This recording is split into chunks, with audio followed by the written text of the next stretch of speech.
How did you find out one of your planes crashed and 213 passengers and 10 crew members were killed? Lauda Air had a 6-month-old 767, brand new airplane. The flight was coming from Bangkok to Vienna, and I was called at 10 minutes to 10 in the evening from the news television channel, and the lady said to me, we had just had a report that one of your planes crashed just outside of Bangkok. So I said to her, let me check. Called the company and said, get in touch with the plane. And they said, we can't. So, and then slowly the messages came, and it was right that this 767 came down. And then I went to the office in the evening, and we all got together, and we thought, I've never been confronted with a terrible accident like this. What are we going to do? Let's make a plan. So I took a plane next day, came down there. The authorities waited for me, took me in a helicopter to this place which was on the border to Burma, basically, in some mountain places where the plane was crashed. So we landed, took a car, drove up, and suddenly I saw some white stuff. I looked out of the window, like napkins and other things on the ground. So this is my napkins. And as closer you got, as bigger the pieces of the airplane were, because the airplane came all the way down, was spread over 5 kilometers. And then I saw this whole terrible mess. And the impression was, first of all, my airplane, what happened. And then I saw the local people there taking rings and jewels from bodies lying around in the jungle, and luggage and pieces all over the place. I saw handbags of cabin attendants, which I knew. So it was terrible. This was a scene which I will never ever forget, because for me this was the worst ever. There was my accident, nothing against what I saw down there. But I had a Boeing representative with me, which I took right from Vienna, who went there because I asked him in Vienna, have you ever seen a crash? He said, yes, so come with me. And there we looked around. We saw one engine here, the other engine there, and the frame of the airplane and some other places. And then I asked him if he can find out anything here, what he could see. He said, no, it's all a mess. And I saw on one engine the thrust reverse deployed, and on the other one, which was 2 kilometers away, the thrust reverse not deployed. And I said to him, why is this? He said, comes up from 28,000 feet, don't worry about it, it's the way it is. Crashes into the ground, and that's the way it is. So then we went home, and then I was very proactive, telling all the time if there was no new news. Why? Because I was called by relatives to victims every day, about 50, always asking me the same question, Mr. Lauda, why?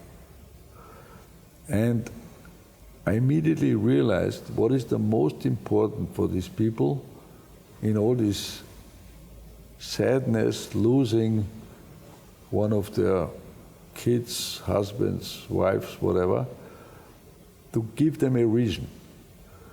So therefore, I pushed hard, like, to not believe. I said in the first place, I said, if this is the responsibility of Lauda Air, that this airplane crashed, I have to resign immediately, because I was not able to let an airplane fly safely from A to B. And then, unfortunately, for 8 months, we had to wait before Boeing found out on a test bed where they put the thrust reverse system of the 767, an O-ring fell out of a valve, which pushed the thrust reverse out, which can never do this when you're flying, instead of holding it in. So 8 months later, then finally the cause was out. It was a design failure on the thrust reverse system, which brought these 223 people down. When the investigators initially came out with findings in advance of that, alleging it was your fault, you were immediately unconvinced. No, because we're sure it could have been our fault too, but I pushed hard, as I said from day one. I don't care whose fault it is. Right. I want to know. I had to go to a funeral in Bangkok where the last 23 victims could not be identified, put in one big graveyard. Down there, I got a phone call then from Boeing that I should come up straight from Bangkok to Seattle. They know now the cause, and I should fly the simulator. So I flew straight up there, fly the simulator. As I was the pilot at the time, I could do all that. And when the fault happened, the airplane turned around and just crashed. So then I went to Boeing and said, fine, what are you going to do now? And they said, yes, Mr. Lauda, it's not that easy. We have to look now with all the lawyers what explanation we're going to do. We know we have to do that. And I said, how long does it take? It takes a couple of months. Why a couple of months? Do we know the cause or not? Yeah, we know the cause. But we have to make sure that there's no risk in getting sued and this and that. We have to find the right wording. So that I cannot wait 3 months. I don't want to. So what we can do is following. Take a 767 up with 2 pilots, exploit the thrust reverse in 28,000 feet, and if nothing happens, then I want to be with them on the next flight and look at it myself. You can't do that because your plane crashed. Yeah, yes. But then make a release now. Because why do I have to have all the responsibility since 8 months on my back for this airplane crash? And it was a design problem, not my problem. So please do it. They released on the same day the cause of the crash and then explained to everybody, because I said, for me, the biggest problem are the victims. These people need an answer, and the answer has to be understood why they all got killed. And this is it's your responsibility to tell these people. And then in the end, it took, unfortunately, 8 months, then we gave everybody the explanation why this accident happened. So all the time delays of airplane crashes is the worst for the victims. If they do not get an answer why I've lost my wife, friends, or kids.